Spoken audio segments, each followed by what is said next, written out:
Bonjour à tous, je suis Pascal Arabillet et vous écoutez l'Hebdo Éco, le rendez-vous économie de Sud-Ouest et TV7 à retrouver tous les vendredis. Bienvenue et bonne écoute.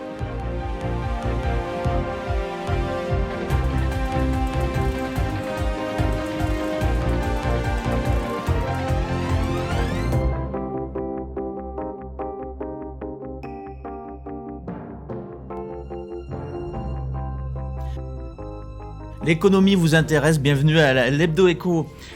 Impacté depuis 2 ans par la crise sanitaire et la fermeture des concessions qui s'est combinée avec un changement radical de dogme concernant l'avenir à moyen terme de la motorisation atmosphérique, le marché de l'automobile enchaîne les révolutions, mais aussi les obstacles avec plus récemment les pénuries de semi-conducteurs qui pèsent sur la production et la livraison de véhicules neufs. Où en est-on ? Comment se porte le marché du neuf ? De l'occasion ? Comment faciliter l'achat automobile ? Ce sont des questions que nous allons aborder avec Olivier Darro de la start-up Elogova et Hubert Gérardin, directeur général de SIPA Automobile. Bonjour messieurs. Bonjour.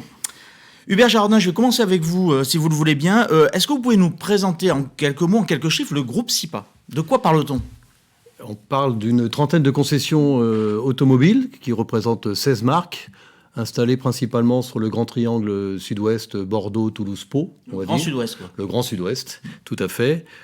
C'est un groupe d'origine familiale qui a démarré sur le Bouscat, à côté de Bordeaux, donc en 63, qui est toujours d'ailleurs détenu par une famille. Aujourd'hui, nous commercialisons à peu près entre 10 et 12 000 véhicules neufs par an sur ce périmètre selon l'année, et 20 000 véhicules d'occasion. Alors, vous venez de parler de commercialisation. Comment se porte le marché actuellement ? Le marché est assez tendu sur le véhicule neuf pour les raisons que vous avez indiquées en introduction, à savoir effectivement... La tension sur les semi-conducteurs notamment. La tension sur les semi-conducteurs que tout le monde connaît, qui d'ailleurs, c'est une tension qui n'est pas que sur l'automobile, on le sait. Et aussi les interrogations qu'il y a sur les motorisations, l'hybride, l'électrification qui est en marche et qui pose beaucoup de questions à nos clients et prospects qui s'interrogent et qui effectivement, pour certains... attendent un petit peu pour y voir plus clair, pour savoir quelle va être la motorisation la plus adaptée à leur utilisation. Voilà. Et comme il y a un peu de pénurie, tout ça fait que le marché est en retrait, le marché du véhicule neuf est en retrait de à peu près. Alors après, si on se compare à 2020, c'est compliqué parce que 2020 est un marché particulier. La référence est plutôt 2019. 2019, absolument. Par rapport à 2019, on est plutôt sur des mois où on fait moins 20%. Voilà. Donc c'est... Pour être tout à fait honnête, je pensais que cette chute était plus brutale que ça. La chute, il y a eu un mois qui était presque à moins 30, mais en cumulé depuis le début de l'année, c'est comme ça qu'on regarde, on est plutôt sur du moins 20. Mais il n'y a rien de dramatique, parce qu'il y a aussi beaucoup de portefeuilles. Il y a le marché des immatriculations, donc le marché des livraisons, mais il y a aussi le marché des commandes. En fait. C'est-à-dire qu'en fait, est-ce que les commandes ralentissent aussi fort ? Non, les commandes sont plutôt à moins 5, moins 6%. Donc en fait, on crée ce qu'on appelle du portefeuille, c'est-à-dire on prend des commandes, mais on ne peut pas livrer. On ne peut pas livrer tout de suite. Et elles seront livrées en 2022. Voilà. D'accord. Alors, on parle d'un marché de l'occasion qui se substituerait d'une certaine façon en partie à celui du neuf, qui est devenu donc difficilement accessible du fait du ralentissement de production. Alors qu'est-ce qu'il en est exactement ? Est-ce que ce marché de l'occasion est en train de compenser d'une certaine façon les délais ? Oui, il compense parfois, parce que lorsque vous n'avez pas le produit disponible en véhicule neuf, effectivement, on regarde ce qui existe en véhicule d'occasion. Lorsqu'on a un besoin immédiat, c'est tout à fait logique. Pour autant, le marché de l'occasion ralentit un petit peu. Alors là, on n'est pas du tout sur des ralentissements aussi importants. On est entre moins 5%, moins 6-7% selon les chiffrages. Parce que pour alimenter le marché de l'occasion, il faut vendre du neuf aussi, puisque quand on vend du neuf, on récupère le véhicule de nos clients. Que l'on contrôle pour ensuite le remettre sur le marché de l'occasion. S'il y a moins de véhicules neufs vendus, il y a moins de véhicules à récupérer. Ça, c'est pour les véhicules d'occasion que nous prenons à nos clients, que nous récupérons auprès de nos clients, lorsqu'on leur vend un véhicule neuf. Puis il y a aussi ce que nous appelons les véhicules d'occasion récents, qui sont les retours des loueurs de courte durée, les loueurs Europcar, Avis, Hertz, etc. Ces gens-là ont moins bien travaillé depuis 2 ans, ont mis moins de véhicules à la route, donc il y a moins de véhicules à récupérer. Donc le marché d'occasion baisse un petit peu. Pour autant, il est de 2,5 fois le marché des véhicules neufs en France, donc il reste extrêmement important. Il y a tendance à avoir un peu moins de véhicules donc d'occasion disponibles, mais l'intérêt, lui, il est toujours là. C'est-à-dire que ça pèse toujours aussi lourd dans le oui, ça pèse très marché lourd. auto. Alors ça pèse très lourd sur le marché automobile en général. Dans les comptes d'exploitation des concessionnaires automobiles, bien évidemment, le marché d'occasion, c'est plus de 2 fois c'est potentiellement plus de 2 fois notre marché du neuf. Nous ne faisons pas, nous, les professionnels, 2 fois plus de véhicules d'occasion que de véhicules neufs, à part quelques-uns. Donc, il y a beaucoup de ventes qui se font de gré à gré Bien entre sûr. particuliers, et des ventes sur lesquelles nous, on aimerait aussi pouvoir intervenir. Ouais. Alors justement, Olivier Darro, on vient de parler du marché d'occasion. Alors vous représentez une jeune pousse bordelaise de la tech, Elogova, qui est censée justement faciliter le travail de recherche des particuliers, mais aussi celui des concessionnaires sans doute. Pouvez-vous nous présenter déjà ce qu'est Elogova, depuis quand, et c'est quoi Elogova ? Alors Elogova, d'abord, c'est le fruit d'une rencontre. Une rencontre de 3 personnes, 3 profils complémentaires, mais effectivement assez différents. Donc 2 ingénieurs, un ingénieur de la tech, qui est donc le créateur de la plateforme, oui, qui le fondateur. Enfin, cofondateur. Voilà, le cofondateur. Le fondateur initial, le porteur de projet, comme on dit, le CIO, c'est effectivement aussi profil ingénieur, mais plutôt marketing, déjà d'expérience dans la start-up, déjà dans la tech et autres, ingénieur financier et autres, qui effectivement a porté ce projet avec nous 2. L'ingénieur, donc Louis Montmarché, donc Vianney Puy-Dupin, qui est le CIO.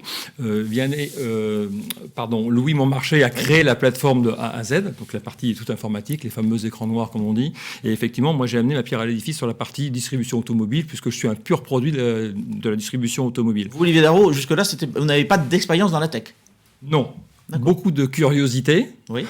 On est toujours curieux de ce qu'on ne connaît pas. Donc, beaucoup de curiosité, mais pas d'expérience. Et effectivement, qu'est-ce que Elogova ? Donc, le fruit de cette rencontre, ça a fait le but, c'est un outil, en fait, un conseiller. On a plein de conseillers. Monsieur Gérardin, on a eu plein, et on a toujours plein chez lui. Justement, oui. C'est la même chose, c'est un conseiller qui va faire la découverte effectivement automobile pour le prospect, à part que celui-ci, effectivement, il est basé sur une intelligence artificielle, il est virtuel.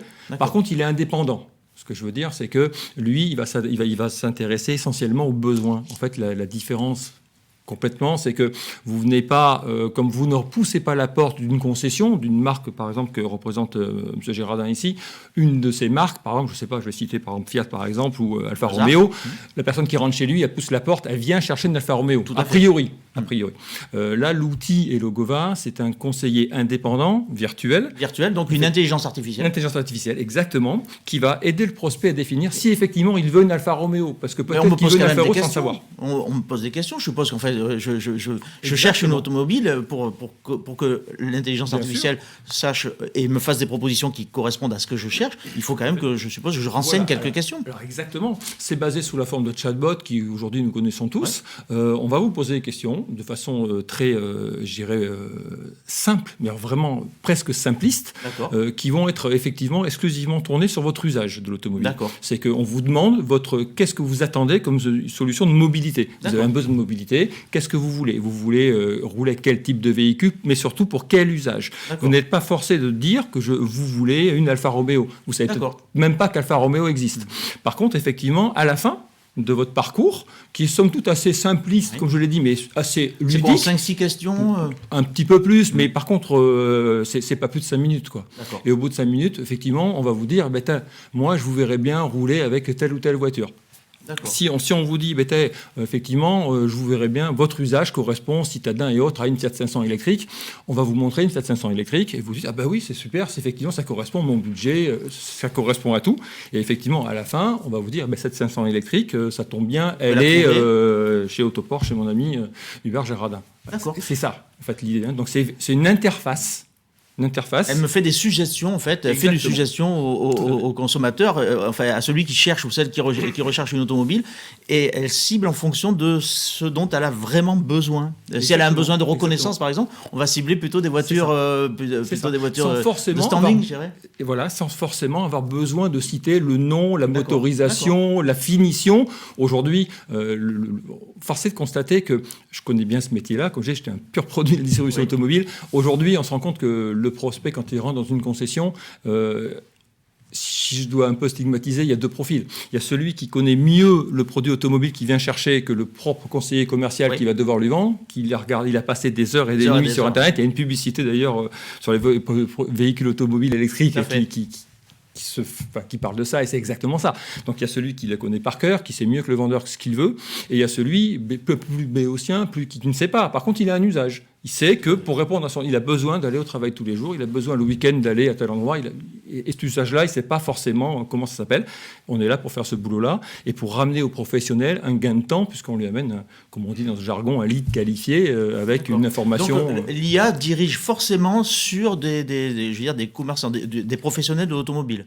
Dans les propositions qui sont faites, c'est vraiment des propositions, des véhicules qui sont proposés. Rappelez-vous, dans la présentation, je vous ai dit indépendant. Ouais. Donc effectivement, le mot indépendant est important parce qu'effectivement, l'IA, oui, vous avez raison, va amener le prospect, la personne qui est en recherche de solutions de mobilité sur un produit. Donc elle va le nommer, elle va lui dire ton besoin automobile, il s'appelle Fiat 500 électrique. Ouais. Elle peut s'arrêter là. Ouais, si le prospect peut s'arrêter là et lui de lui-même va aller chercher les Fiat 500 électriques. En fait, c'est complètement adaptable et c'est indépendant. Et après, on va aller selon le gré du client. Si lui, le prospect, il veut aller jusqu'à oui, mais intelligence artificielle, c'est bien. Tu me dis que c'est une Fiat 500 électrique. Trouve-la moi à côté de chez moi. Ça serait bien que ça m'évitera de chercher. Et là, on ira jusqu'à effectivement proposer aux professionnels le contact avec ce client-là. Alors, dites-moi, les professionnels justement, comment ils ont accueilli, comment ils accueillent Elogova, ce service-là? Alors comment ils ont accueilli Comment ils accueillent comme un service ou un concurrent dans le fond? Alors comment ils ont accueilli et comment ils accueillent? Oui. Pourquoi je dis ça? Parce qu'il y a l'avant-Covid, l'après-Covid. Oui. L'avant-Covid, on démarrait juste, parce que notre entreprise, effectivement, notre recherche, le projet, il a à peu près 2 ans, il est juste un petit peu avant le Covid.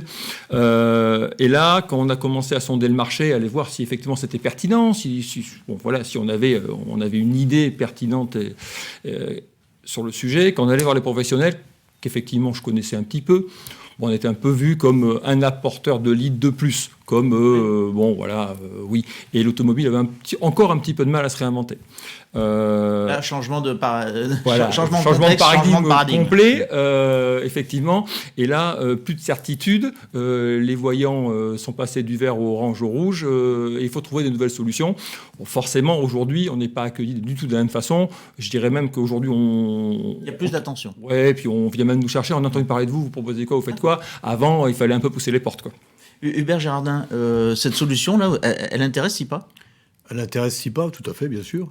Plus nous avons d'opportunités de vente, plus nous serons contents, puisque les opportunités de vente sont nécessaires pour faire vivre le groupe que je représente, bien évidemment. Ensuite, il est bien évident que aujourd'hui, nous savons déjà, et ça c'était déjà avant la pandémie, que 85-86% des clients, de toute façon, avant de venir nous voir, passent sur Internet. Donc sur Internet, nous avons intérêt. Est-ce qu'il y a un maximum de personnes qui, effectivement, conseillent le client? Et à l'arrivée, si nous avons les bonnes voitures au bon prix, bien contrôlées, avec les garanties qui vont bien pour rassurer nos clients, on a 9 chances sur 10 qu'effectivement, ce canal supplémentaire nous apporte de nouveaux clients. Donc moi, je suis tout à fait favorable. Je n'ai pas de problème avec ça. Au contraire, nous faisons déjà...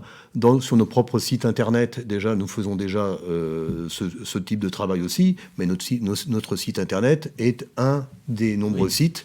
Donc plus il y a d'interlocuteurs sur le net qui s'occupent d'aider le client de router le client vers des gens sérieux, nous estimons être sérieux, mieux c'est. Donc c'est pas la fin des vendeurs d'automobiles et des concessions alors. Non, c'est un vendeur supplémentaire qui nous apporte des clients, et ensuite il y aura toujours besoin de concessions automobiles parce que une fois qu'on a fait le travail d'orientation, il faut bien le rentrer quelque part. Donc il faut physiquement à un moment il trouve le produit qui l'intéresse. Donc le produit, il faut le stocker, encore une fois le préparer, le contrôler et puis bien sûr le mettre en main aussi ensuite à notre client.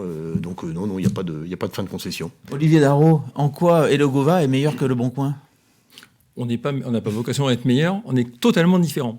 En fait, sous un même prisme comme ça, effectivement, prime abord, on est totalement différent. Sur Le Bon Coin, c'est un moteur de recherche. Donc qui dit moteur de recherche, vous savez ce que vous recherchez. Donc si je reprends l'exemple de la Fiat 500 électrique, vous allez sur le Bon Coin, vous cherchez Fiat 500 électrique. Mais si vous ne savez pas le nommer, On revient à ce qu'on disait tout à l'heure. Le conseiller virtuel, il vous a dit, par rapport à vos besoins, moi, je pense que la station électrique correspond à tes besoins. Et là, on va dire oui ou non, et on va proposer autre chose, bien évidemment. Mais si le client s'arrête, effectivement, le prospect s'arrête sur la station électrique, il va chercher la station électrique. C'est là où je disais, il peut s'arrêter là et chercher dans le bon coin la station électrique tout seul. Mais au départ, si on est à la toute première phase, et qu'il ne s'est pas encore nommé, comment il va la chercher? Donc en fait, c'est l'aiguille et la botte de foin. C'est-à-dire que le bon coin, vous cherchez une aiguille dans une botte de foin, vous essayez de définir avec tous les moteurs de recherche le mieux possible l'aiguille, pour après la chercher dans la botte de foin. Là, l'outil va définir la taille, la précision, la marque de l'aiguille et va vous l'amener à côté de chez vous sans aller la chercher. D'accord, c'est très clair. Bon, on a bien vendu la Fiat 500 électrique. J'ai pas d'action, ni chez Fiat, ni... Non, mais nous, on a mis 500 aiguilles dans la botte de foin. Ça fait quelques aiguilles. Nous arrivons au terme de cette émission. Je vous remercie, Olivier Darro et Hubert Girardin, de votre participation. Je vous remercie tous de nous avoir suivis et puis je vous donne rendez-vous pour le prochain numéro d'Hebdo Echo. À bientôt. Merci pour votre écoute. Si vous avez aimé cet épisode de l'Hebdo Echo et pour ne pas manquer les prochains, abonnez-vous à notre podcast sur Spotify, Google Podcast, Apple Podcast ou tout simplement sur votre application d'écoute favorite. Vous pouvez aussi nous laisser des étoiles, des commentaires et des suggestions. Vos retours sont précieux et nous aident à nous améliorer. À bientôt.